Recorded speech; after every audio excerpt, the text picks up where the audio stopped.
Welcome to the Boneyard with Steve Robertson. As always, I am your good friend and host, Steve Robertson, here on the Hump Day edition of the Yard. Back-to-back days recording. Should be able to get this thing up for you early afternoon, and we'll see how things go. But the reality of it is we're in football mode now. A lot of football to talk about today on the show. We're not going to talk about baseball at all. How about that? Not going to talk about baseball at all. I will talk about it probably Friday, because we're going to do a post-portal wrap-up one-on-one interview with Chris Simonis Friday or Saturday, I guess. But, we'll see how it goes. But no baseball today. You probably have a little baseball fatigue. The portal season been kind of up and down for the Bulldogs, but we'll talk more about that later in the week. But a lot to discuss. Listen, I hope you guys got out and voted yesterday. It's one thing that I am very much a proponent of. I know, listen, there's so many political experts on Facebook and Twitter, and it's amazing to me. It's amazing. I am just a meager scribe from small town Mississippi. That's who I am. I got a cool job, got a cool head of hair, got an amazing wife, 4 incredible kids. But I know a lot about a little, and a little about a lot. But there are some people out there that I'm amazed. They were, I guess, virologists during the pandemic. They're experts on that, on what we should all do, how we should wear our mask, if we should get vaccines and all that kind of stuff, and if we should get 20 of them. They were that. Then they shifted, into climate change experts. And then now all of a sudden they're political columnists. And there's always certain element of that too that's involved with every topic that comes along. Some of you know everything about everything, and I am envious. I am. I wish I knew as much as many of my Facebook friends did. I do. And so the thing that I try to do when it comes to matters of political standing is I do my own research. I try to find people that align with my values, and then I vote for them. I don't just go in there and vote along party lines. I vote for individuals. I vote for ideology. I got my own political opinions. But the reality of it is I'm not a starch partisan either way. And I'll tell you this, the guy that is, I don't even know what office he ran for, to be honest with you, but there was a gentleman here, a couple years ago. I live out in the sticks, and had a guy show up, African-American gentleman, shut up at my door. And matter of fact, I was outside. He drove up and came out and told me who he was. And he was running for public office. And he asked for my vote. And he sat there and visited with me for a few minutes and kind of told me what he was about his background. And he was an Oktibbeha County native. And you know what? I voted for him. I did, because he thought enough of me to come ask me to vote for him. I thought it was kind of a throwback. I said, you know what? I'd like to have this guy representing me. If this guy's, so in tune with the community and so willing to get out in his own pickup truck and drive and burn his own gas and come to my house to ask me to vote for him, that guy's worthy of my vote. Of course, I'm not going to just vote for anybody that asks, but after visiting with him a little while, I thought it was important. And some of you, I joked around on Facebook a while back about the paid parking thing downtown. I said I may run for mayor. I have no intentions of running for mayor because I have no designs on getting a haircut and getting a real job ever again. Ever. I love what I do, and it is a real job. It makes us real money because we have real bills and real obligations, and we take real trips and have real fun. But people are like, Steve, you'd win in a landslide. I don't know that I would or I wouldn't. But I know that's not a job that I'd ever want. I had to get up every day and go to work. Come on. Come on. Can't do it. It's not a popularity contest. Plus, I wouldn't want to be involved in something like that either. You remember that Richard Pryor movie? I guess it was Brewster's Millions. Do you recall that? Do you guys that are from the 1900s like me? And so he had to go spend all this money in order to get this big inheritance. And so he ran a political campaign, and his campaign slogan was none of the above. And he won. He won public office by basically being the anti-candidate. But nevertheless, They spent a bunch of money. I guess that's the movie. I think it's right. But anyway, that would kind of be my platform. It's kind of like I remember Ross Perot, dating myself a little bit. Ross Perot, ran as an independent, and I think in many respects probably got Bill Clinton the presidential election.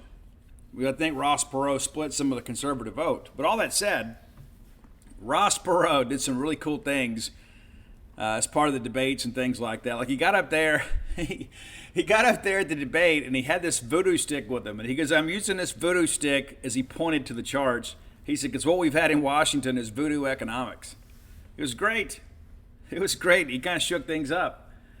But one of the things I thought he said was rather interesting is about the, at the time, the political climate in the United States.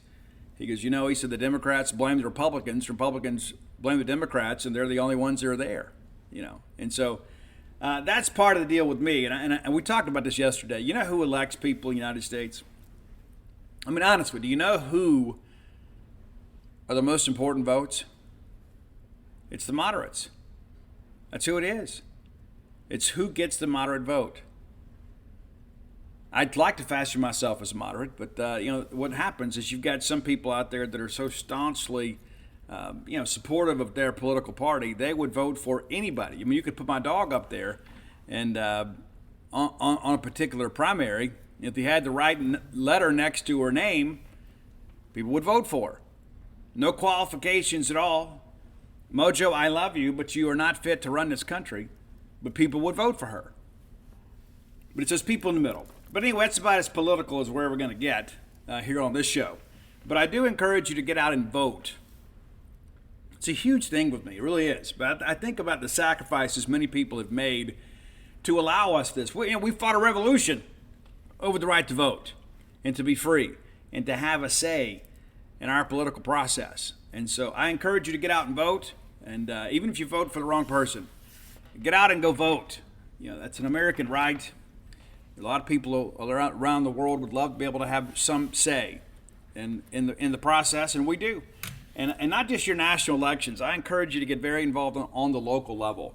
We've had some pretty serious issues in Starkville over the last several years, and one of the things, and this, again, I said I'm not going to get too political, but one of the things that was important to me is at the time my wife worked at Oktibbeha County Hospital, and there were some people within our county that wanted to sell the hospital. And so after doing some research and talking to some people, I didn't think it was a good idea. I didn't think it was a good idea at all. And other people were like, you know what, Steve, it's a drain on the local economy. I also think, some of that is just rhetoric. But all that said, that's about the only time you've seen me kind of step out and discuss things politically on social media, because I was very much against selling the hospital. We didn't sell the hospital. And my wife no longer works for OCH, but I like the fact that we have a community hospital. But all that said, you may feel differently. That's okay. That's completely okay. I may be completely wrong. I don't think so, but I may be. I'm open to that possibility. I think that's one of the things that perhaps separates me from a lot of other people, is I am willing to admit that maybe I don't have all the answers. I don't have the corner of the market on good ideas. But I can tell you this. I love Starkville, Mississippi. I do. I love living here. I want it to be the best place it can possibly be. There are some people and some ideology in Starkville that needs to go, to be honest with you. There are some people that hold us back. It's like they want to just kind of hold everything in place to kind of keep it where it is because they don't want Starkville to really grow and prosper and things like that. There are some people like that. There are some people that are an encumbrance to business in the city of Starkville. True story. And some of you be like, Steve, I can't believe you'd say that. Well, I'm going to say it because it's true. It's true. And so every community has these type of issues, and I encourage you to use your voice to be a part of that and maybe bring change in your local community. And, and sometimes change isn't always the best of things, but that's the thing. It's, a few years later we get a chance to do a redo. But again, I encourage you to get out and vote. And I hope that your candidates won yesterday, and those that you didn't, hey, best of luck. Let's thank our friends at Bulldog Burger Company. That is something that we can all agree upon is a great thing. A great thing. Bulldog Burger Company. Doesn't matter who you voted for. Doesn't matter your beliefs about anything. You can just go sit down and have an enjoyable meal and put your feet under the table and get great service at a great price. They don't care what you look like. They don't care who you voted for. They don't care what kind of car you drive. They just value you as their customer. It's so wonderful too. I go some places, man, and it's like people forget I'm a customer. Like they're doing me a favor by waiting on me. That's just not the case at Bulldog Burger Company. It's exemplary service. Exemplary service, because that's what they expect. There is a culture there. It's like, hey, we value our customers. We will treat them as such. And that is important to me. And every time I go in there, and it's not just because I'm a local celebrity or anything like that. I was going in there a long time before they advertised on this show. That's one of the reasons I agreed to do business with them in the first place. It's a place that I'm proud to partner with, because they mirror my values, and that's appreciating your customer. That's not to say the customer's always right, at least not with me. They may see it a little bit differently.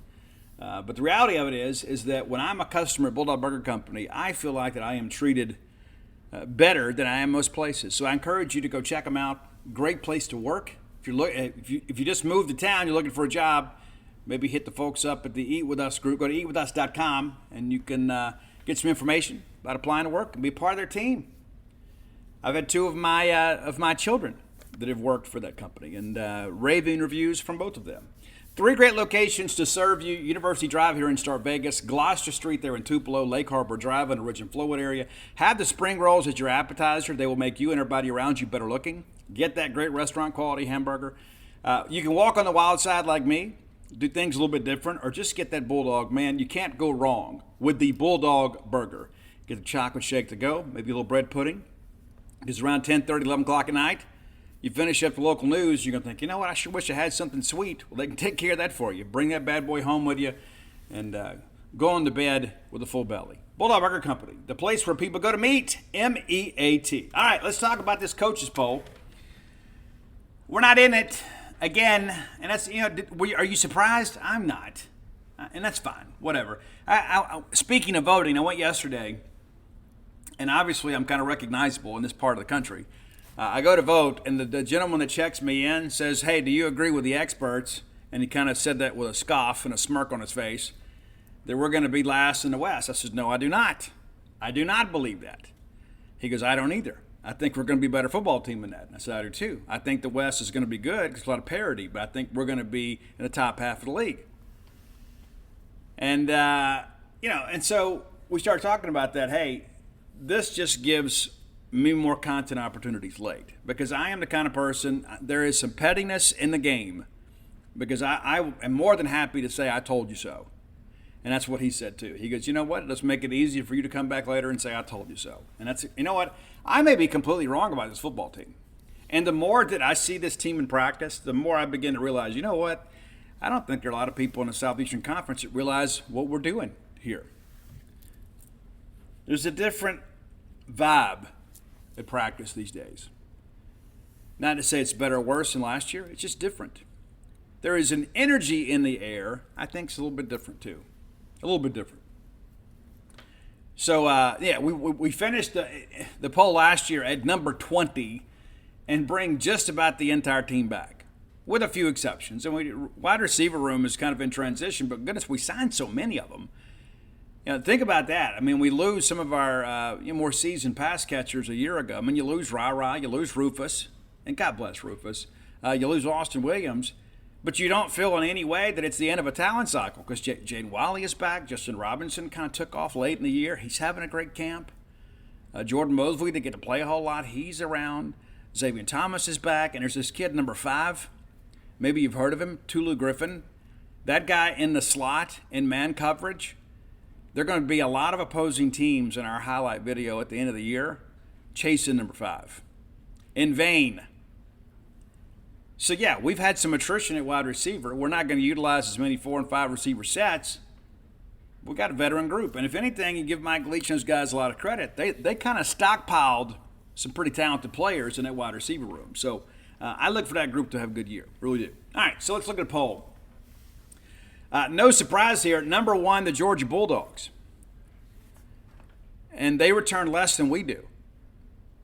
You say, or Steve, are you saying, no, I'm not saying they absolutely deserve to be number one. But my point is the standard argument does not apply uniformly to every team in the Southeastern Conference. Georgia doesn't know who their quarterback's going to be. We do. We got a guy starting for the fourth year in a row. We didn't make top 25. Georgia, absolutely number one, period. Not comparing Mississippi State to Georgia. Just kind of criticizing the standards. Number two, the Michigan Wolverines. You know, what do you know? A lot of people are ready to run off Harbaugh. Remember years ago when the big thing was Harbaugh doing satellite camps in the South and things like that, and he was shaking things up and kind of wagging his finger at Nick Saban a little bit, kind of picking a fight with the Southeastern Conference. What's paid off for him? It's taken a while. Now they have, gotten over the hump, beaten Ohio State, got to the playoffs.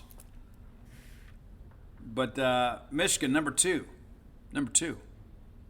which means that they most people expect them to win the Big Ten, as do you and I. Ohio State's going to be good too. Don't get me wrong. Number three, the Alabama Crimson Tide. As I said on yesterday's show, Nick Saban is at his best when people begin to doubt him, which is amazing. You know, let's call it for what it is. We are living right now in the time of the greatest college football run of all time. This is better than what you had with Barry Switzer at Oklahoma. It's better than what Nebraska had with Tom Osborne. It's better than what Bear Bryant had in Alabama. You can just look throughout history. Nobody has consistently maintained the level of success that Nick Saban has for an elongated period of time greater than he has. This is the greatest coach in the history of the college game. Period. And we're alive to see it. And every year, people are like, the dynasty's over. Nope. And I get it. Alabama doesn't have an incumbent starter at quarterback. I think they'll be okay. The supporting cast around them, exceptional. Number four, Ohio State. Ohio State nearly beat Georgia last year. Went down to the final play, and you just knew when Georgia won that game that they were going to win a national championship. Of course, TCU wins their playoff game. It was exciting, it was. But we all knew Georgia was going to steamroll TCU. Maybe not to the measure they did. But when they got by Ohio State, in many respects, it was kind of the de facto national championship game. The winner of the Georgia-Ohio State game, either one of those teams was going to beat TCU.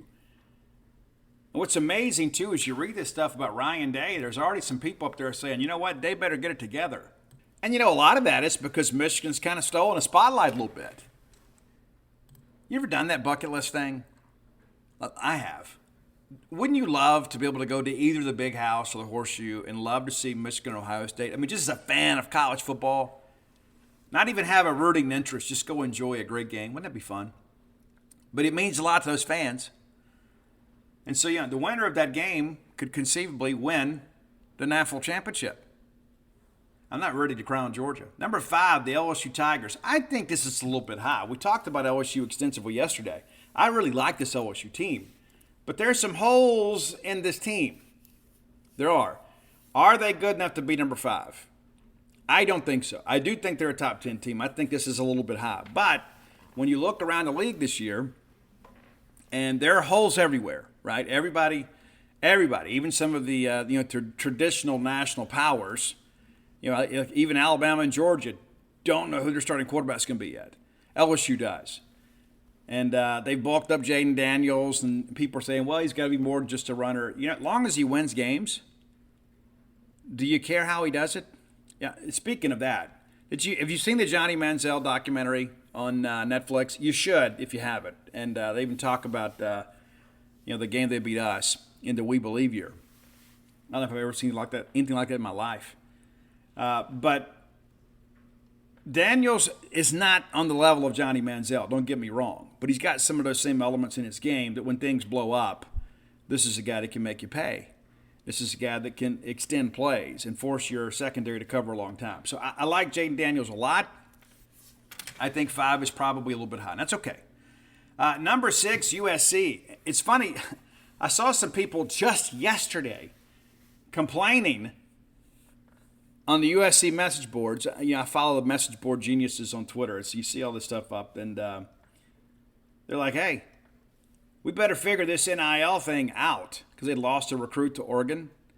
You're like, hey, Lincoln Riley is going to be done if he didn't get this thing figured out. And they're ranked 6th in the country. Not that we don't have some fans at times get irrational, but USC number 6. So obviously the pick to win the Pac 6 or 4 or 2 or -5, whatever it's going to be. Penn State at number 7. James Franklin done a great job at Penn State, just kind of consistently turning out good teams. Are they good enough to win the Big Ten? I don't know. Because you kind of feel like now that Michigan is rolling again, and Ohio State has consistently been a good team, is the window kind of closing for Penn State a little bit? Back. Hey, Bulldog fans, are you on the go? Is it more difficult than ever to find something healthy and wholesome to eat? I tell you what, let us help you with our friends at HelloFresh. Had great experiences with them in the past. You can take a bite out of summer yourself with HelloFresh. From chef-crested seasonal recipes to their new fresh and fit summer menu, HelloFresh brings flavor right to your door. And here's the thing, too. It doesn't have to just be the same old thing, right? Sometimes you get caught in the habits. They have these new menus, and they have new options for you that make dining a pleasure. Make your home the hangout place this summer with crowd-pleasing eats from a backyard bratwurst to tangy key lime pie. HelloFresh Market makes summer entertaining a cinch. Be sure and check them out. We're going to make it easy for you. Go to HelloFresh.com/Boneyard50. Again, that's HelloFresh.com/Boneyard50. And you wonder what the 50 stands for? Yeah, it gets you 50% off plus free shipping. How about that? 50% off plus free shipping. Again, that's HelloFresh.com/Boneyard50. In 2017, they won the Big Ten championship. Can they get back to that? I don't know. James Franklin's a good coach, and they're consistently doing a good job up there, but can they get over the hump? Don't know. Number 8, Florida State Seminoles. Yeah, I almost wonder if this isn't being done to hype up that first game, right, between Florida State and LSU. I think LSU will rise to the occasion in that ball game, but Florida State, people forget how bad it was at Florida State. And Mike Norvell got there, it was a mess. Last year, the Seminoles won 10 games.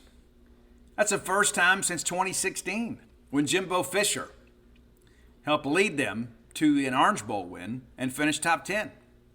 The next year, 7-6, had to win the Independence Bowl to manage a winning year. The next year under Willie Taggart, 5-7. Taggart is gone in 19. They finish 6-7, lose the bowl game, and ultimately have a losing season. And Norvell gets in there, 3-6, 5-7. It's taken them 3 years, but they finished with a top 10 finish last year and a 10-win season. And so they feel like they're rolling right now, which really, really, really, really makes that game against LSU very, very intriguing to begin the year.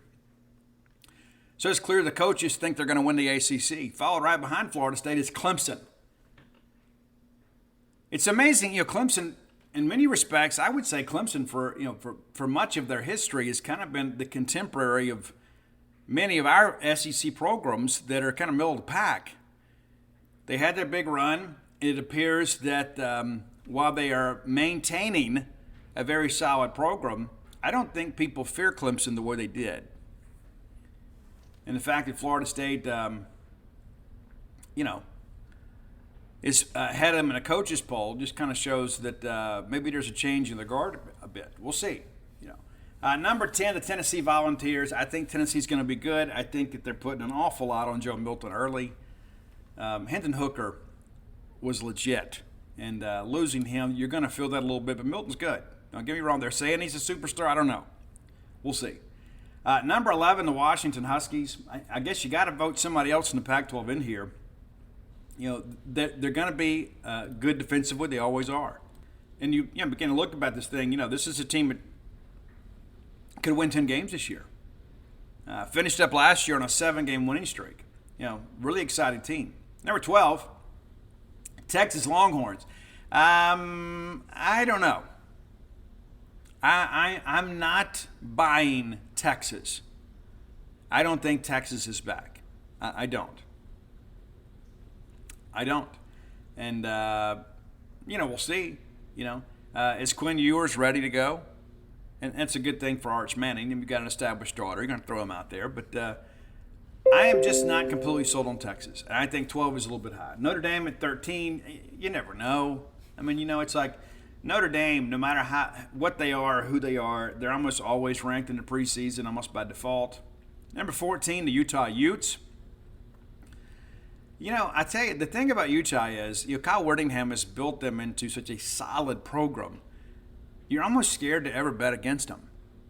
I mean, you know what I'm saying? It's like when you see them pop up on the schedule, you're like, hey, Utah could give them trouble. Like Utah could give Florida trouble. And they did last year, even if Florida won the ball game. But it's interesting. But they've done a great job and have played for some big things in recent years.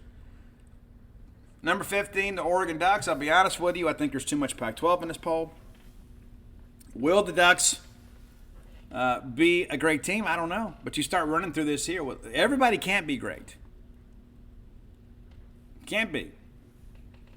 What's going to happen to Oregon now? People forget there's been a big change to the guard up there. Bo Nix, now a quarterback up there. We're very familiar with him. Maybe that works out for him. But, we'll see. A lot of moving pieces to this Oregon Ducks puzzle. TCU drops to 16th and finished the year number 2. Sonny Dykes done a great job. Man, they lost a lot. They did.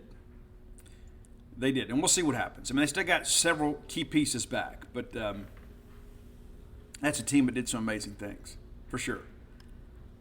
Number 17, Oregon State. They destroyed Florida in the bowl game last year. And new quarterback. We'll see. But, again, I think there's too much Pac-12 in the poll.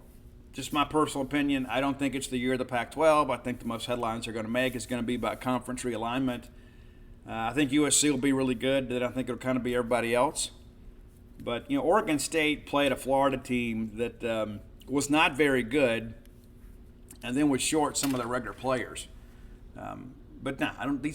How does Oregon State rank you? We're not. Maybe it's just me.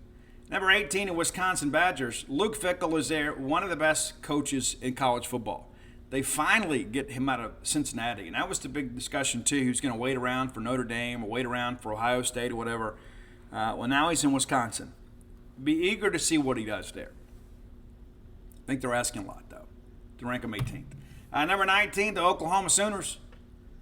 Not a lot of Big 12 in the poll, is there? There's Texas and then, I guess, Oklahoma.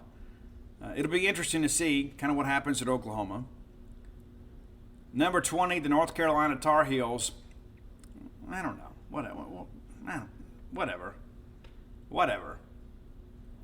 Drake Mays is a good player for them last year.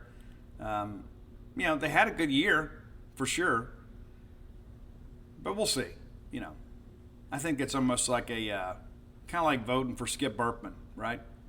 Like no matter what the team looks like, we're just going to, we'll just throw the respect vote out there.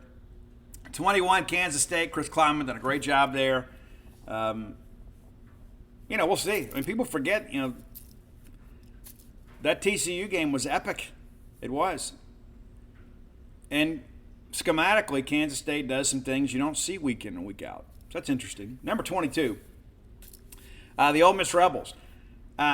I don't know. Maybe it's Kyle Campbell. I don't know who it is that emails their propaganda to voters, but that person needs a raise. It does.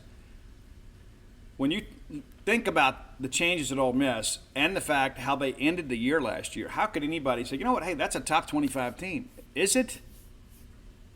Is it? I think they're going to be good. I don't think they're top 25 good.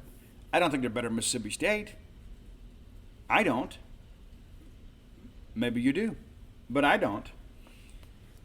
23, the Tulane Green Wave. Wouldn't that be something, right?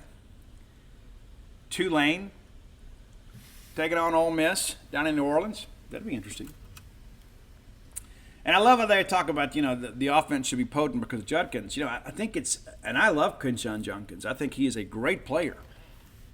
but you lose some pieces on the offensive line. You lose your only two receivers, and we're going to talk about Ole Miss later in the show, but you lose your only two receivers that really had anything as far as vertical threat.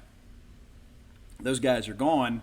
And, shaking up things on defense, again, trying to change the alignment to get more mass on the field instead of speed, which tells me you're going to struggle against teams that can spread. But we'll see. But Tulane, you got to think Ole Miss can out-athlete Tulane when they go down there. We'll talk about that later in the year. But 24 Texas Tech. It's one of those weird things, too. It's like sometimes they get toward the end of the poll and like, oh, I need to put so-and-so in there. Texas Tech, they're a team last year that had some really good moments and some other ones that were kind of clunkers. 25 Texas A&M. Why? How can in one breath you say, okay, I think Texas A&M will bounce back, and then not vote for Mississippi State? It doesn't make any sense. Mississippi State is routinely beat Texas A&M. Texas A&M thinks they should be Alabama, but they're not. They're State or Ole Miss. It's who they are. The only team in the West not to make a bowl game last year, and they're ranked. It's like people are like, well, it's surely kind of like the whole Dan Mullen thing with us. Well, yeah, they've been great, but surely this year will be the year they go in the toilet. It's the same thing with A&M. It's like, man, with their resources and their recruiting rankings, surely this year they'll get it all figured out. Surely this year. If you're not seeing what Jimbo Fisher has done the last several years of his career, take out the 2020 year. That's the outlier. Look at what A&M has done or hasn't done during his tenure at A&M. I mean, he's the new Gus Malzahn. Would we not agree? They're at best an 8-4 team. It's who they are. Well, let's rank them. Why are we ranking them? Well, I like Texas A&M. Do you? Yeah. I think a lot of people project them to be much better than they truly are. And that's fine. Again, we'll look back at this and say, you know what, hey, remember when? It's almost like these polls and all these lists, it's like there's no validity to any of this stuff. I mean, of course, we rank the teams at the end of the year. And even that is one of those things, too, that is really not worth what it used to be. Now, of course, we'd love to be ranked.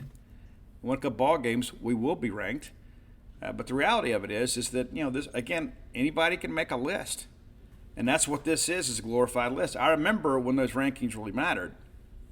Nowadays, when you've got the playoff and you've got all these bowl opportunities, you post a winning season, you get a good bowl game somewhere, win some rivalry games, you feel like you've had a good year. No matter what the number is next to your name. But the reality of it is that, the poll is out, and there's a reason we go play the games. That's what we're going to do here in just over 3 weeks' time. But I think the poll is, I think you get outside the top 10, you can kind of shake it up, and there's not a lot of differences, especially in the back 10. But again, think about the teams from the SEC West that are ranked. There's 4 teams that are ranked. Auburn's not ranked, nor should they be. Arkansas is not ranked, nor should they be. And you look at Texas A&M with a losing record. You look at Ole Miss, who went 8-5 last year. And then, of course, you look at OSU and look at Alabama. Well, those two make sense. But Mississippi State beat Ole Miss, ended the year with a golden egg and a bowl trophy and a top 20 finish. Ole Miss had none of those things. And Ole Miss loses more pieces than Mississippi State does. Texas A&M did not make a bowl game, had a losing record, and their coach enters the year on the hot seat. So how can you, in any sound thinking, say, you know what? Hey, State and Ole Miss are both, A&M and Ole Miss are both better than Mississippi State and deserve to be ranked higher. It's ludicrous, and I'm looking forward to the rest of the year and being able to say, you know what? You guys are wrong again. All right, time for today's Top 10 list. As always, brought to you by closewithblair.com. That's CLOSE with Blair, BLAIR.com. Got the phone number pulled up, so I almost gave you the web address and the phone number at the same time. We have time, Steve. Slow down. You have to do everything at once. But speaking of the phone number, Blair's phone number is 601-500-2344. Again, 601-500-2344. Why do I need the number, Steve? Well, you may have mortgage needs. Maybe you need a mortgage. Maybe you need to get some cash out. Maybe you need to consolidate some debt. I don't know your situation. But whatever situation you're in, reach out to Blair. This is a guy that knows how to get things done. You know, I'm a person that's constantly in motion. You know, constantly got something going on. Always a project here, project there. And so anytime that I can kind of delegate something to somebody else and say, hey, can you handle this for me? It makes my life easier. That's what Blair Chandler can do for you. You got all these irons in the fire, but you know what? You've got some mortgage needs. Maybe you're trying to buy a house. Well, make it a lot more worry-free by working with a guy that's got 22 years of experience and has been top 1% in the country in close ratio back-to-back-to-back years, right? So then you can worry about other things. Maybe you can worry about buying new furniture. You can worry about, putting together a kid's college fund, whatever. I don't know. I don't know what your needs are or what's on your plate. But I know this. I know when you trust the care of your mortgage lending needs to Blair Chandler, they're going to get taken care of. More times than not, they're going to get taken care of. And again, ask him too, again, about the new state law that allows an 18-year-old to sign on a mortgage, provided you co-sign with them, to help them build some additional credit, some adult credit. So when they graduate college, maybe you sell it off, maybe you give them the equity, maybe you split the equity, maybe you let them just assume the payments on the property. I don't know. But I know it's an interesting proposition. Blair can fill you in on all that. And again, visit closewithblair.com. I think Blair will like our top 10 list today. I do. Blair is one of these insufferable people that jam band people. That he's like, I don't understand, man. I don't get it, man. They don't sell a lot of records. I'll tell you why. It's because the songs just aren't very good. And there's a reason that people have to get high to go hear these bands play. I'm just saying. I'm going to get a text from Blair later. Trust me. I'm going to get a text from Blair later. Steve, it's such a low blow. Well, it's true. It's true. Him and BJ Cummings both, these big jam band fanatics, they don't understand. There's a reason everybody there is high. Period. Nevertheless, this is a band that from the early 90s that many of you know and love, and maybe you hadn't heard as much from as of late. It's been a few years since they put a full album out. They did do an EP here a few years ago, and supposedly it's going to be a two-part EP and eventually merge into an album, because nowadays it isn't like it was back in the day where you had to go in the studio and complete the old writing process. Nowadays, people release singles periodically and then group them as an album later. Much different process these days.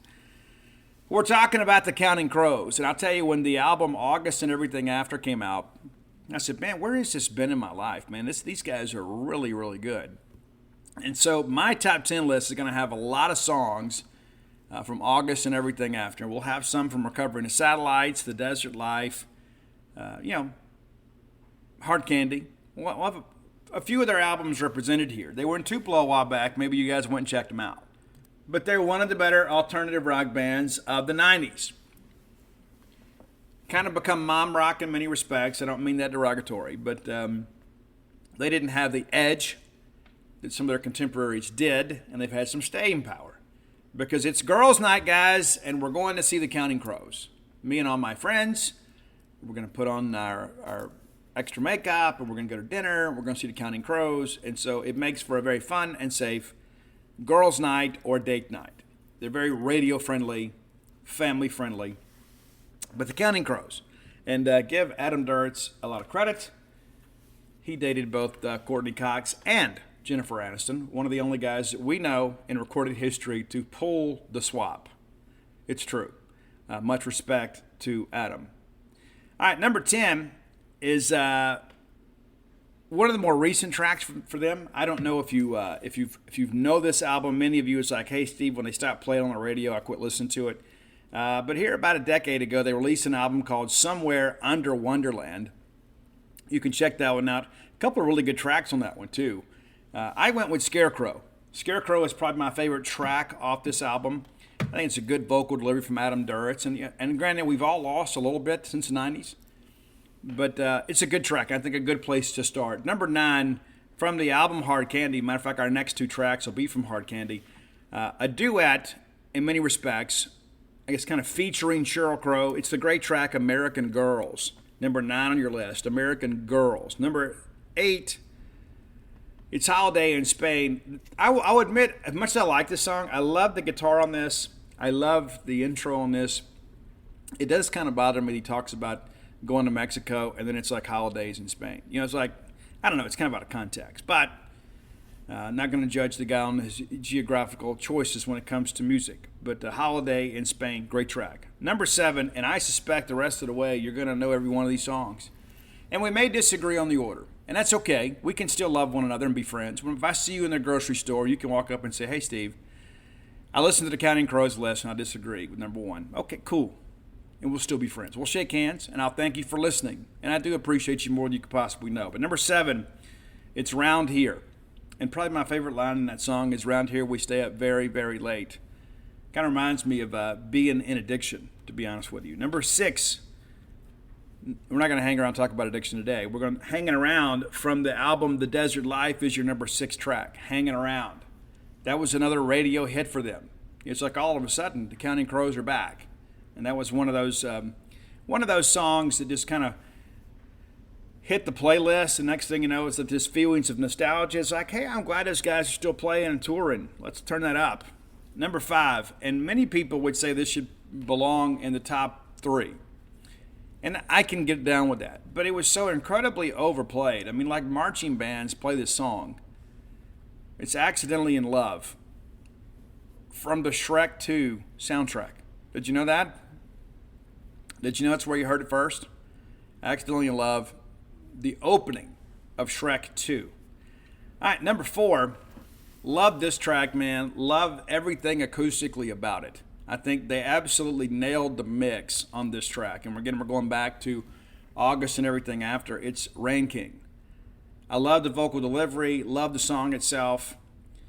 Lyrical content is good. It's just one of those free songs that makes me happy, man. There's some songs out there that just you put on and immediately puts you in a better mood. This is one of those songs for me. Rain King, number 4. Number 3, and maybe if I wasn't a college baseball fan, I wouldn't have this one as high. I absolutely love this song, and every time that we have made it to the College World Series, this becomes part of my everyday playlist.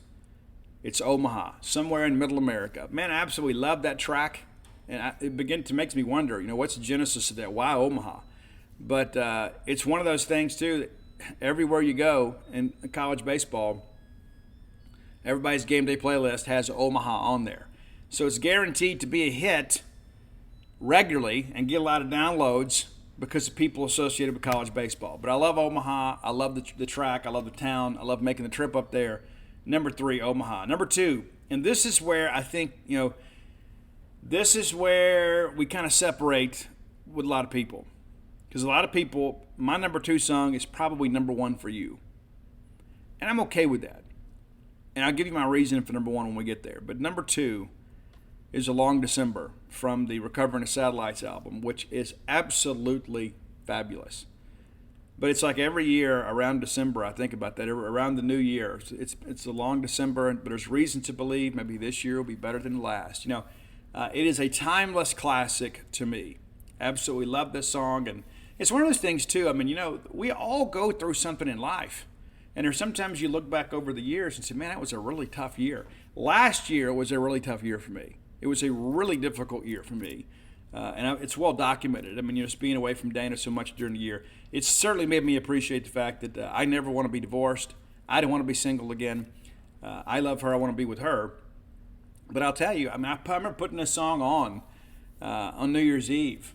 And, just kind of thinking, man, I'm so glad that we kind of get the chance to start again. And my wife is one of these kind of people, too, that New Year's Eve is one of her favorite holidays. She's always like, we get another chance, She is a lot more melancholy about it than I am and sentimental. But this year, I guess maybe I was. But A Long December was a big, big one for me.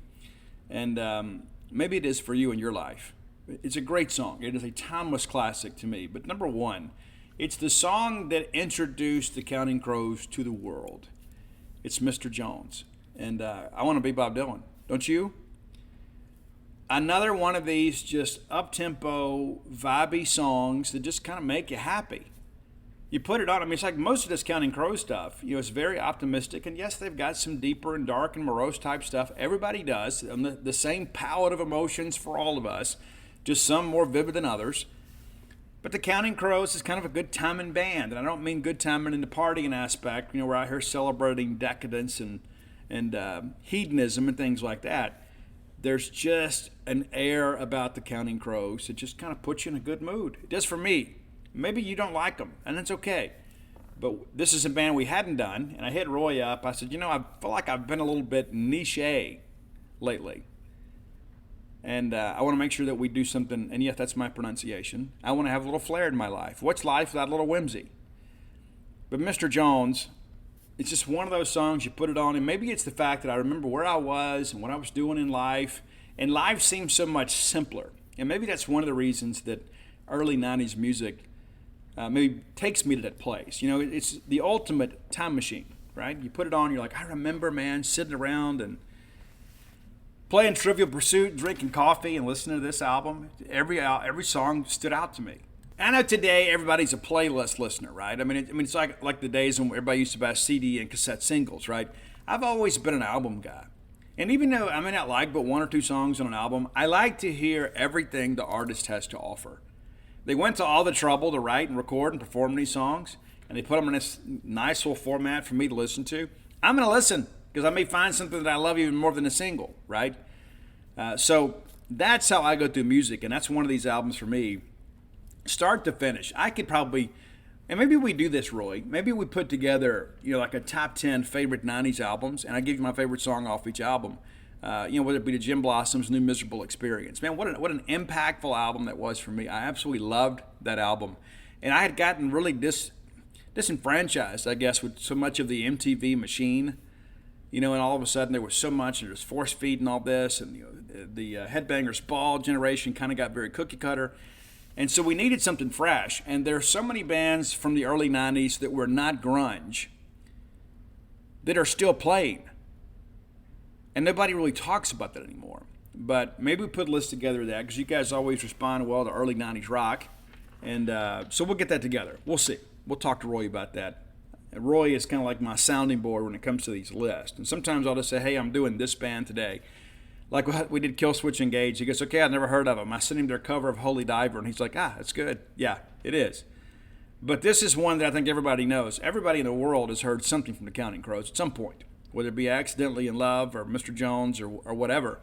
But there's just a lot of feelings of nostalgia about so many of these bands and albums, and I'm so eager to share it with you guys on the show. If you have ideas for the top 10 list, reach out and let us know. You can find Roy at Dogmatic67. That's DAWGMATIC 67 on Twitter and Spotify. And if you follow him on Spotify, subscribe over there, then our great list just kind of show up for you. Yeah, that's cool, right? And I'm on all forms of social media at Scout Steve R. Be sure and check me out.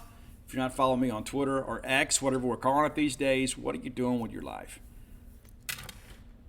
All right, we've got an announcement to make here on the Boneyard. I believe this is the first announcement. Just off the phone with Miss Kathy Brown at Campus Bookmart. And she tells me we have big news coming up in just 6 days.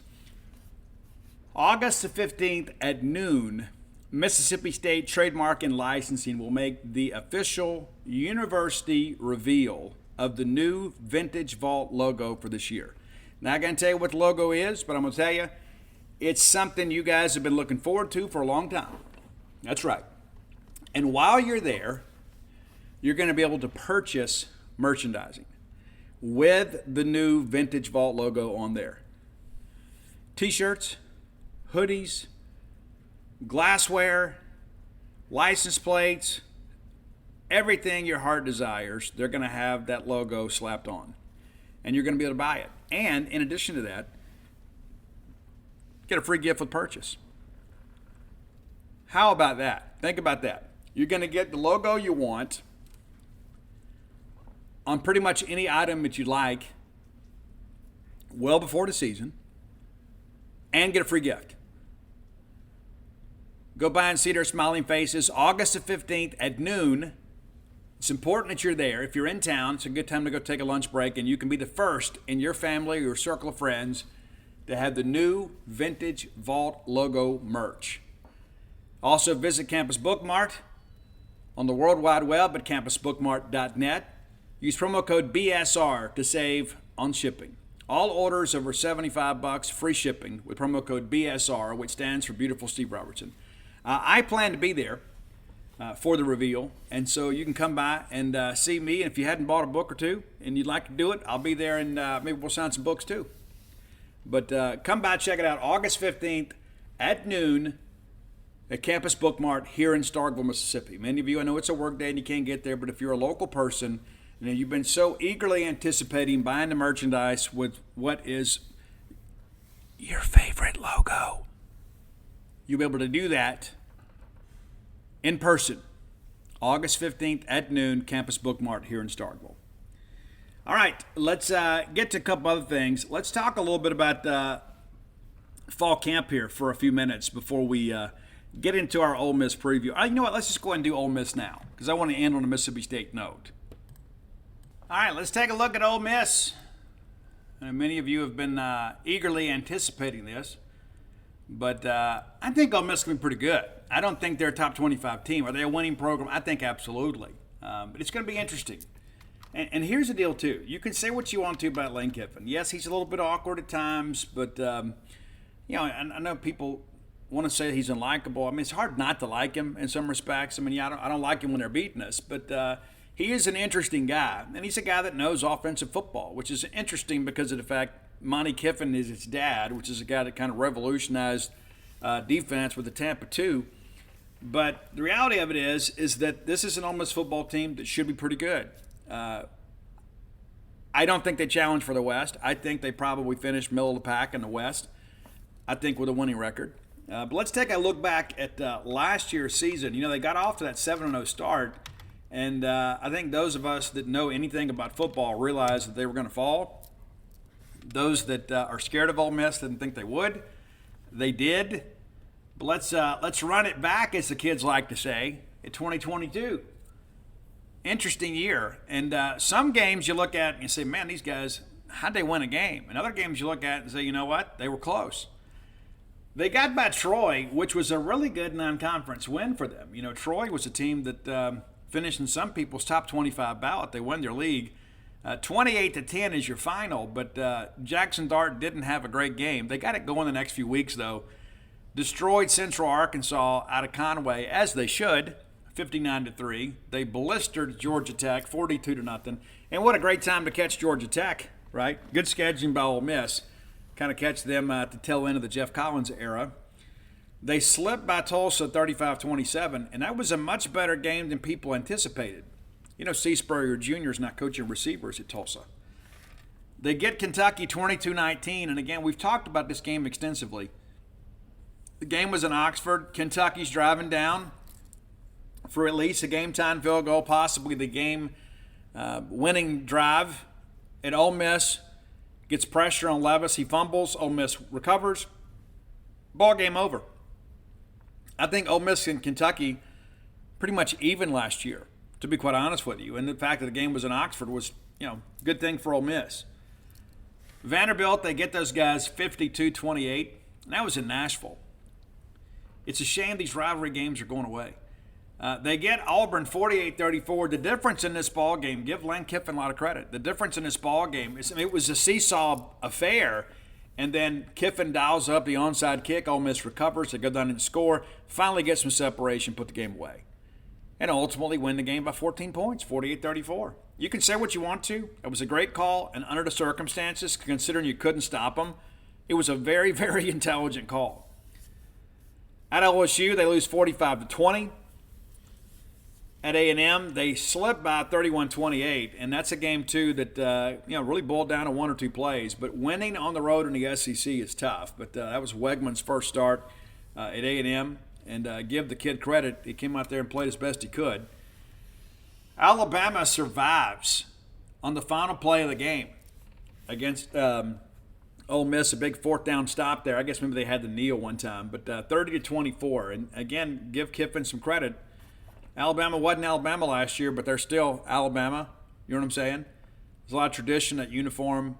They're going to recruit at a higher level than you. So give them credit. They have played Alabama a lot more competitively than we have.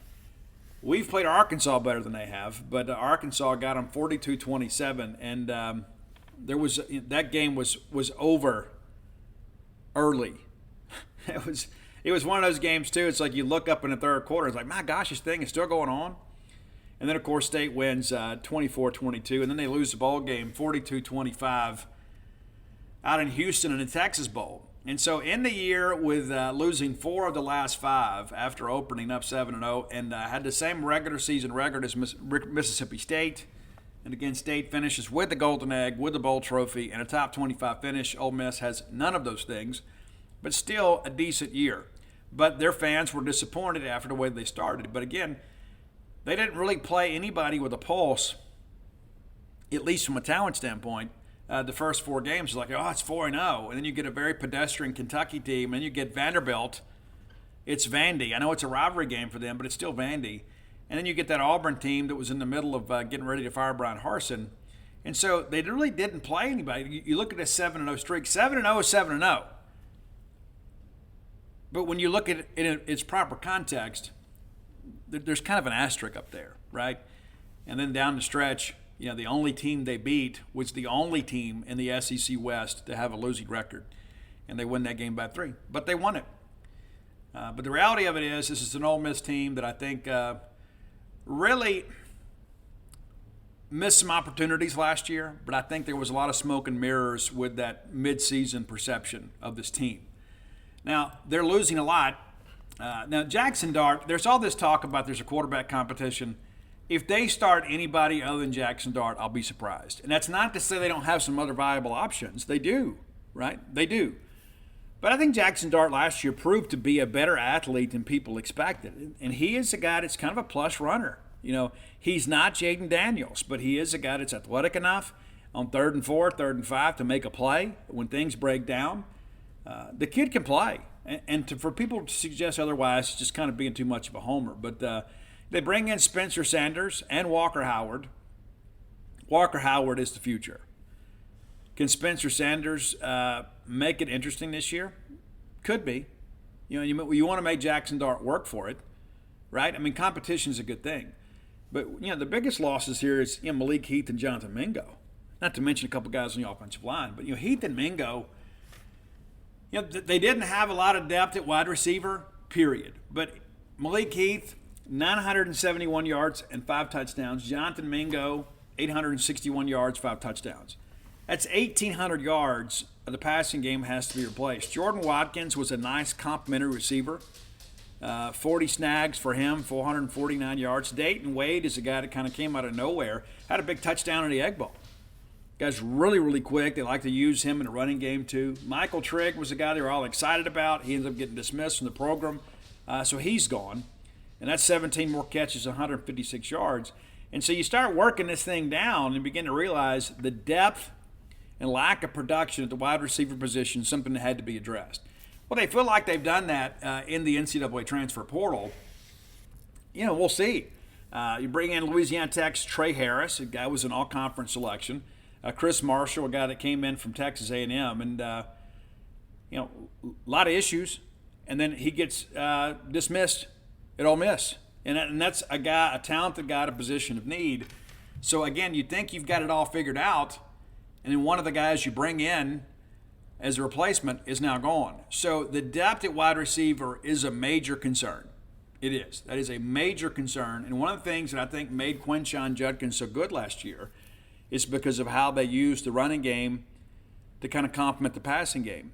It's like they ran so much kind of that's where I give Jackson Dart a lot of credit, kind of executing his fakes. He's a guy that's very, very crafty handling the football.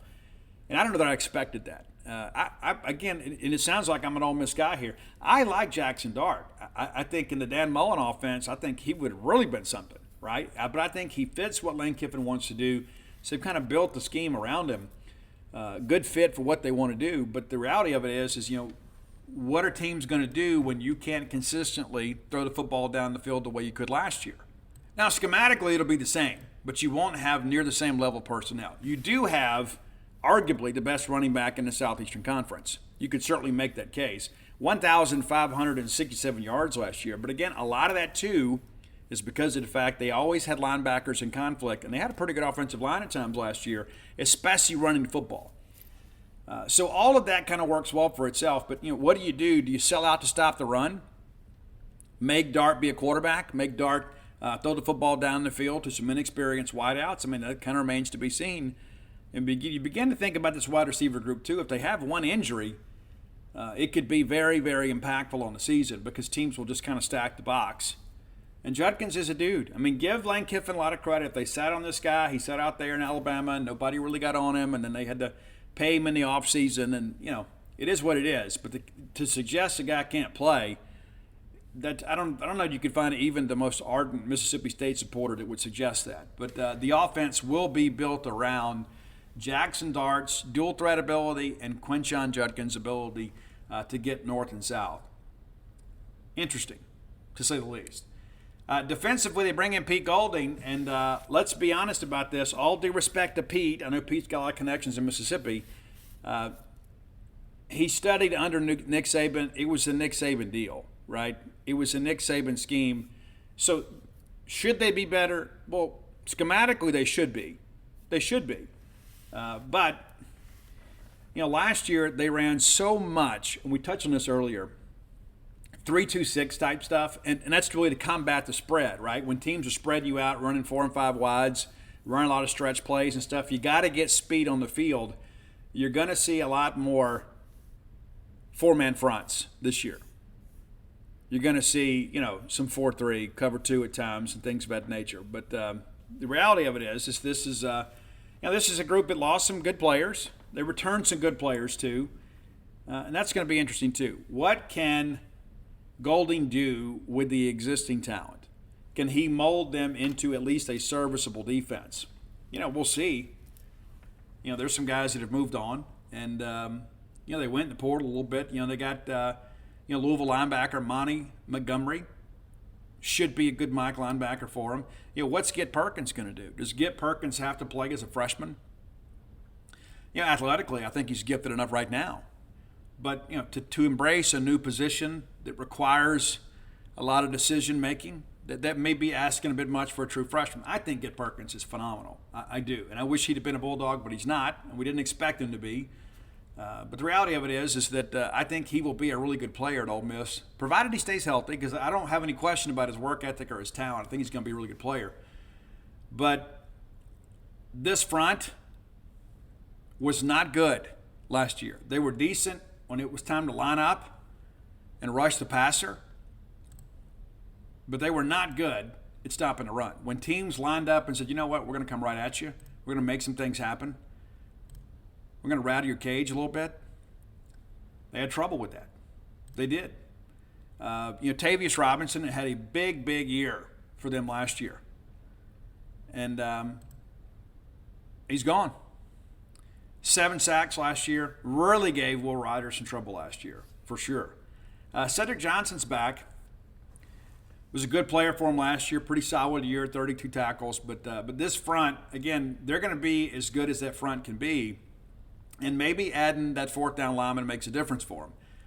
Yeah, but we'll see. But again, it's a new coordinator with a new scheme. It's not like it is at Mississippi State, where you have Zach Arnett kind of handing the reins over to his protege. You're bringing a guy in. Yes, you know the guy, but you've got players that were recruited for a different scheme.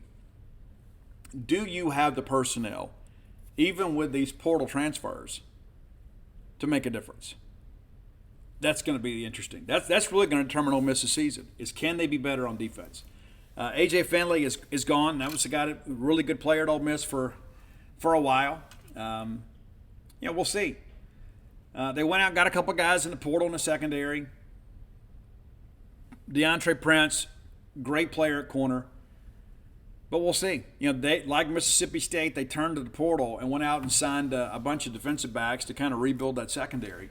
And we'll see how things progress with them. But, I think it's going to be one of these years where Ole Miss is going to be able to run the football.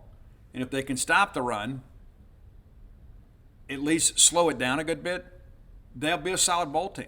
I don't think there's any question they make a bowl game. But whether that's in Tennessee or Florida, it's going to depend on defense and on Pete Golding.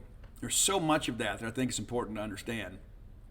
When you look at this Ole Miss thing, it's like it's easy to get caught up. Hey, this Kenshawn Judkins kid is a superstar. He absolutely is. There is no disputing that.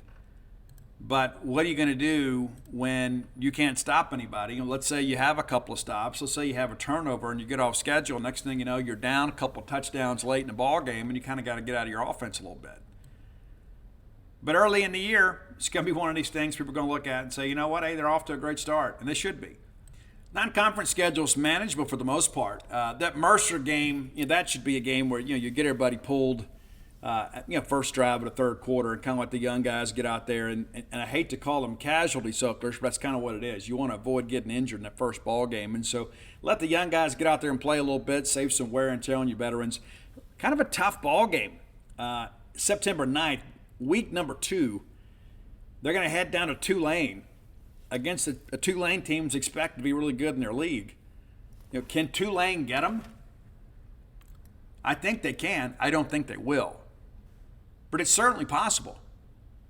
And we're not going to know a whole lot about Ole Miss after that game against Mercer. I mean, that should be an absolute cakewalk, right? I mean, they should go up there, put up 50 points without any trouble whatsoever. And you'll probably play multiple quarterbacks in that ball game. The Tulane game, going on the road, I mean, we've been to these situations before. You remember at the end of the Jackie years, we went down there and played Tulane in the Superdome, got beat on a late field goal. Justin Jenkins had a big ball game, but we didn't play really well in the game. But guys, Tulane went 12-2 last year. 12-2. You look at the schedule, you say, Steve, I don't know. They went to the Little Apple and beat Kansas State. One of their 2 losses came to Southern Miss last year. Yeah. And then they beat the University of Houston in overtime. So when you look at this and you start thinking, you're working your way through this, is Tulane capable of winning this game? They absolutely are. Will they? I don't know. But you know what? I bet Lincoln Riley and the folks at USC, they probably say, hey, Lane, be careful. Because people forget, in the Cotton Bowl, Tulane, that crazy comeback in the end, wins the game 46-45. And you know as well as I do, they will be up to have an SEC team in their own backyard. They will be as raucous a crowd as the Green Wave can put together. All right, the next week, Ole Miss will host Georgia Tech. Listen, there's a change there. Again, so much there. And that's a program that has not won a lot as of late. So you like Ole Miss here. Then you go to Alabama. Then you go to Alabama. And that's one of those things, too. Playing in Tuscaloosa is never an inviting proposition. And I don't think Lane Kiffin will be saying things like, get your popcorn ready this year. Then they host LSU. And so you begin to think about that. And it's a very, very difficult opening to the SEC schedule for Ole Miss. Again, 3 winnable non-conference games, and then you get the projected number 1 and number 2 team in the SEC West. If you could somehow get a split there, it sets up really well for you. I just don't think they will. I think they'll drop both of those games. Then you get Arkansas. These teams are really similar. Really, really similar. Teams that want to run football, teams that are kind of shaky on defense. And so you saw what happened last year in Fayetteville because Ole Miss just simply was powerless to stop them. Absolutely powerless to stop them. I expect this game to be a little bit similar. I also know that it's KJ Jefferson's last year, so he'll come out there and play with some fury. I actually like Arkansas in this game because I think they're more comfortable doing what they do. And I think the fact that they're playing Alabama and LSU, then Arkansas kind of catches a break in the schedule, even though they have to travel to Oxford, to get Ole Miss after 2 very physical ball games. Then you go to Auburn, and this is a scary game if you're Ole Miss. Hugh Freeze is down there, and you know he's going to be able to scheme some things up. And again, you start thinking about the fact that our Arkansas game is going to be another bloodletting too. No matter what the final score is, the physical toll. 3 consecutive weeks against 3 of the more physical teams, especially from a running standpoint. And then you got to go play Auburn. That is not a good situation for Ole Miss. It's not. And you know Freeze will be up. He'll have the kids up to play him. To be honest with you, I think Auburn wants Ole Miss a whole lot more than Ole Miss wants Auburn. That's going to be interesting. And then there's the annual rivalry game. They get Vanderbilt at home. I don't know that that's a good thing either. The good thing is they get the bye week before they play Auburn. But you start looking at this thing here, what kind of shape mentally is Ole Miss going to be in after that 4-game stretch? What if you lose 3 or 4? What if you lose all 4? And then you got Vanderbilt coming in and you got fans checking out? That could be tough. Texas A&M has to go to Oxford. I'm not a big believer in A&M. I know they have some offensive weapons, but it's not one of these teams you look at it's just going to just bowl you over.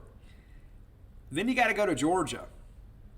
Then you get Louisiana Monroe, then you get Mississippi State. So you start running through this thing here. And again, I said last year, the day after the Egg Bowl, we're going to win again next year. So you start running through the numbers here, and you start saying, okay, there's a lot of toss-up games. They should go 4-0 in the non-conference. Should. But they may go 3-1. I think Tulane beating them would be an upset. But I think if they go tiptoeing through the tulips down there at Tulane, they're going to get beat. But let's give them benefit of the doubt and say, you know what? They're going to win that game. Then you start looking through this and say, okay, can they go 4-4 in the SEC? Well, you got Alabama, LSU, Georgia. I'm counting all those as losses. Aren't you? I know Ole Miss people say, oh, we'll get LSU up here. I don't know. I think LSU, again, is going to be really good. And teams that have proven they had the mobile quarterback have given Ole Miss some trouble. And then now you're even taking more speed off the field. I think Jaden Daniels could have a big day. We'll see. All right, so right out of the gate, that's 3 losses in the SEC, in my estimation. And again, the way Arkansas is positioned on the schedule, I think that takes you to 4. And then I think Mississippi State beats them, and then you got some toss-ups out there. What happens with A&M? What happens with Auburn? And so I think Ole Miss is a 7-5 team. That's what I think. I think State's 8-4. I think the difference in 8-4, possibly 9-3 if we upset somebody. But I think the winner of the Egg Bowl is 8-4 and ends up in a Florida Bowl game. I think the loser of the Egg Bowl ends up 7-5 and probably somewhere in Tennessee. That's how I see it. But we always talk about Ole Miss getting a break in the schedule. Yeah, they scheduled really well in the non-conference here, but this is a brutal schedule from a conference standpoint. And not just because of the fact that you get Alabama, LSU, and Georgia. It's the way that the whole thing is laid out. And again, the good thing is you get that bye week before Auburn. But, man, you know as well as I do, Hugh Freeze will have those kids sky high for that ball game. Absolutely sky high. They get UL Monroe before the Egg Bowl. We get Southern Miss. That's a win for them, right? The fact that they get a team that will likely be pretty pedestrian. We're going to get a Southern Miss team that's going to have a bunch of former Bulldogs on that team, right? We're going to be in a much more difficult fight, I think, November 18th than Ole Miss will be. But, I think they're 7-5. And I think, again, they may have a better team this year and a worse record. But when you begin to look at the fact there's so many questions and changes on defense and the fact that there's no appreciable depth at wide receiver and the fact that I think teams will defense Ole Miss much differently, they will line up and they will do their best to make somebody besides Quinshon Judkins beat them. And sometimes he's going to beat them anyway. But, man, the way this schedule is laid out, it's tough. It really is. And I don't know that anybody's really commented on that the way they probably should have. But it's a very, very difficult schedule. It really is. I mean, anytime you play in the SEC West, there's never any easy years. But the fact that you add Georgia in the mix and then you get Alabama, LSU, Arkansas back-to-back-to-back weeks, that's tough. That's really, really tough. I don't care who you are, where you're from. But that's how I see the schedule playing out. Maybe you see it differently. That's okay. I'm sure there are Ole Miss people are going to tell me they're going to win a national championship, and I'm going to tell you, I'll have whatever you're having. But, it's going to be a team that's got some question marks, but should be a bowl team, should be a winning team, and need to win some toss-up games. I would not be surprised, especially if there is an injury, and God forbid there is. You never want that for any young person. But if they can stay healthy, it's probably a 7-5 team. But you start working through this, and you say, you know what if Judkins gets a little bit banged up? And say he gets a high ankle sprain or something, right? And then all of a sudden, road games at Auburn, it's tough. I mean, where are the sure wins in the SEC? Well, there really are any. And can you really count Vanderbilt as a sure win after what you saw down the stretch last year with them beating Kentucky and Florida? And yes, the game's in Oxford, and Ole Miss should be able to handle them from an athletic standpoint. It shouldn't be any question, but they're going to come out and play hard. And really the bigger issue there is just, what kind of physical toll does that take on a team that doesn't have a lot of depth? I know you got a full roster, but you don't have a lot of SEC experience, especially in that secondary. So it'll be interesting to see how things go. Again, I would not be surprised to look up at the end of the year an Ole Miss playing for bowl eligibility against Mississippi State if some things go wrong. But with Judkins a stud back, keep him healthy, and I think they're a solid bowl team. That's how I see it. You may disagree. All right, if you hadn't done so, go to whenthebottomfalls.com. Whenthebottomfalls.com and pre-order my newest book. It's a book about my life, my recovery, kind of about how I got sober and clean and how I've stayed sober and clean now over 31 years. And if you're a fan of mine, I think you'll enjoy it. And the most personal thing I've ever written, if you're a person in recovery, I think you'll enjoy it. If you know someone that perhaps has struggled with addiction, I think that they will enjoy it. I know their family like you will enjoy it because it is a story of hope. It's a story of honesty and hope. And so if you love me, please buy the book. And pre-sales are going really good. But we will have this book out to you next month sometime. We'll get an official release date soon. But if you would go ahead and pre-order that would be awesome. While you're there, you can pick up all my sports books are there. That's Alpha Dog, Stark Villains, Flim Flam, and Dog Pile. Matter of fact, I went and saw an insurance agent yesterday, and he had three of my books that didn't have Dog Pile. Every Bulldog needs Dog Pile. No matter how you feel about the current state of the program, we won a national championship, and I wrote a book to commemorate one of the greatest moments in the history of our university. Even if you're not a reader, you deserve to have that book. Order that book, put it in your man cave, put it on your coffee table, put it on your mantle, and you'll always have it to go back and read the story of Rowdy Jordan and Tanner Allen and so many great players, Will Bednar, Landon Sims, that elevated us to the top of the college baseball mountain. All right, let's talk a little football here, Mississippi State football style. How about that? We spent a lot of time talking about other people, but enjoyed practice yesterday. Now, we have no media availability as far as observing practice today, but we will speak with Coach Zach Arnett following practice. And Zach is very no-nonsense. It's funny, too, like with Leach, you didn't want to go viral for asking a silly question that elicited some, response that went viral, right? So with Zach, it's different. You ask a silly question, you kind of get the answer you deserve, right? And there have been some silly questions already asked in camp, and you can tell Zach is a little bit perturbed at times about that. But listen, the media is still in pre-camp too. We're still in preseason form. We're not. Thankfully, I hadn't asked anything that has elicited a smart retort from one Zach Arnett. But he's always locked and loaded, as our friend Robbie Falk can tell you. Robbie interviewed him on the radio a while back, and it just seemed like I thought Robbie was always like on his toes a little bit. But nevertheless, give you a few observations yesterday. Okay, so Freddie Roberson, we talked about him yesterday a little bit. Had a chance to meet him and interview him. Matter of fact, we wrote 10 articles yesterday at genespage.com. 10. Go to genespage.com. Most of them are free. Nobody's giving you better coverage than we are. Matter of fact, I got video interviews with every player that appeared yesterday. Go watch it. All about 3 minutes. Not too long, not too short. Kind of whet your appetite without getting too full. You go check that out for free at genespage.com, the Mississippi State affiliate for 247 Sports. But Roberson, really impressed with him. You'd expect him to be a mature guy. He is a senior. And he doesn't look to be a guy that looks to be a fish out of water. You'd expect, he's coming up from the FCS. It's true. And it's not like he's leaving Eastern Washington and going to Washington State. He's going to the Southeastern Conference and the SEC West. He looks the part. And I don't just mean like physically standing there. I mean just watching him move around and compete against the secondary. He looks like what we needed him to look like. Good route runner, should be a very productive player in this scheme. Also a physical guy that can help out on the perimeter as a blocker.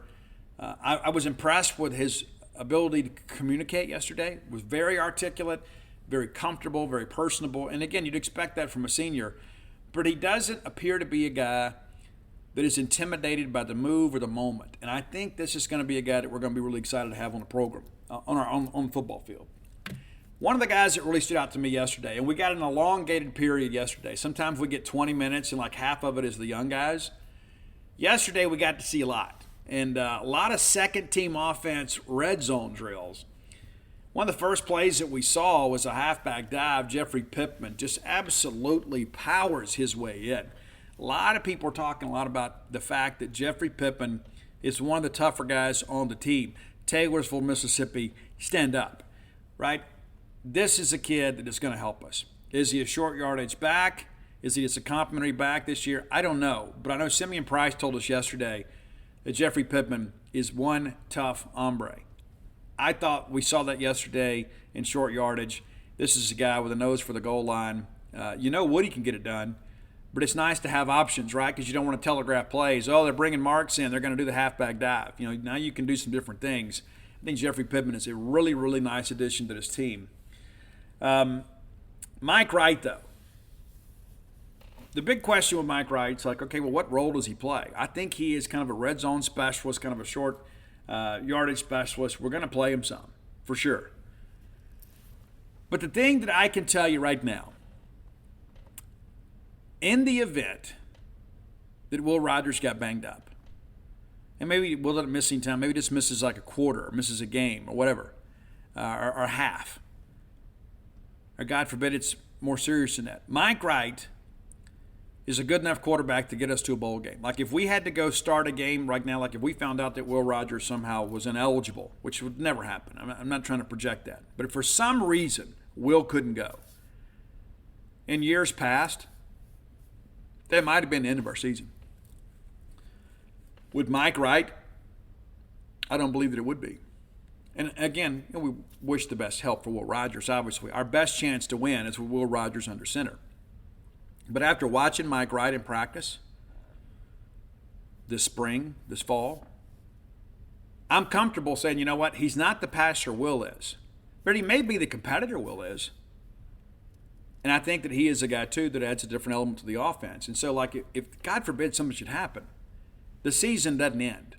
I think Mike Wright is a better than serviceable backup. I think Mike Wright is a really good backup. And you say, you know what, Steve, he was an SEC starter. He should be. Absolutely. And we're grateful to have him. He made some plays yesterday. We talked about ball handling earlier with Jackson Dart. He did some things yesterday with his fakes, carrying out his fakes and that kind of stuff that basically freed up his receivers. And there were a couple times that he found the tight ends on corner routes wide open.